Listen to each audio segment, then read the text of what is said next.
Last stop on Market Street. Words by Matt DePina and pictures by Christian Robinson. CJ pushed through the church doors, skipped down the steps. The outside air smelled like freedom, but it also smelled like rain, which freckled CJ's shirt and dripped down his nose. He ducked under his Nana's umbrella, saying, "How come we gotta wait for the bus in all this wet?" "Trees get thirsty too," his Nana told him. "Don't you see the big one drinking through a straw?" CJ looked for a long time, but never saw a straw. From the bus stop, he watched water pool on flower petals, watched rain patter against the windshield of a nearby car. His friend Colby climbed in, gave CJ a wave, and drove off with his hand. "Nana, how come we don't got a car?" "Boy, what do we need a car for? We got a bus that breathes fire, and old Mr. Dennis, who always has a trick for you." The bus creaked to a stop in front of them. It sighed and sagged, and the doors swung open. "What's that I see?" Mr. Dennis asked. He pulled a coin from behind CJ's ear, placed it in his palm. Nana laughed her deep laugh and pushed CJ along. They sat right up front.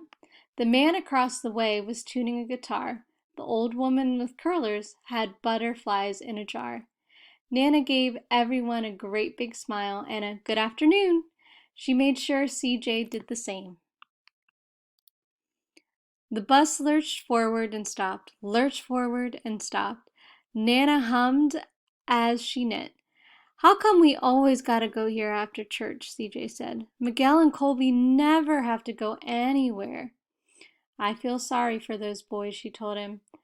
"They'll never get a chance to meet Bobo or the Sunglass Man. And I hear Trixie got herself a brand new hat." CJ stared out the window, feeling sorry for himself. He watched cars zip by on either side, watched a group of boys hop curbs on bikes. A man climbed aboard with a spotted dog. CJ gave up his seat. "How come that man can't see?" "Boy, what do you know about seeing?" Nana told him. "Some people watch the world with their ears." "That's a fact. Their noses, too," the man said, sniffing at the air. "That's a mighty fine perfume you're wearing today, ma'am." Nana sneezed, squeezed the man's hand, and laughed her deep laugh. Two older boys got on next. CJ watched as they moved on by and stood in back. "Sure wish I had one of those," he said.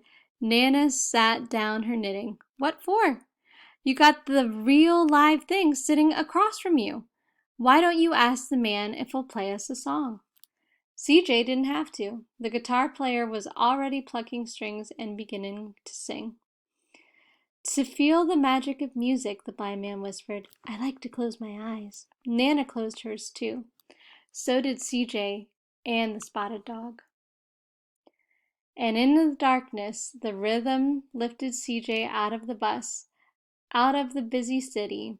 He saw sunset colors swirling over crashing waves, saw a family of hawks slicing through the sky, saw the old woman's butterflies dancing free in the light of the moon.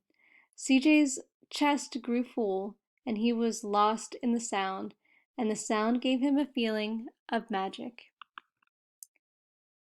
The song ended, and CJ opened his eyes. Everyone on the bus clapped, even the boys in the back. Nana glanced at the coin in CJ's palm. CJ dropped it in the man's hat.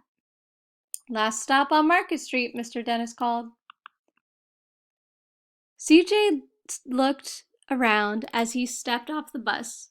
Crumbling sidewalks and broken down doors, graffiti-tagged windows and boarded-up stores. He reached for his Nana's hand. "How come it's always so dirty over there?" She smiled and pointed to the sky. "Sometimes when you're surrounded by dirt, CJ, you're a better witness for what's beautiful." CJ saw the perfect rainbow arching over the soup kitchen. He wondered how his Nana always found beautiful wherever she never even thought to look.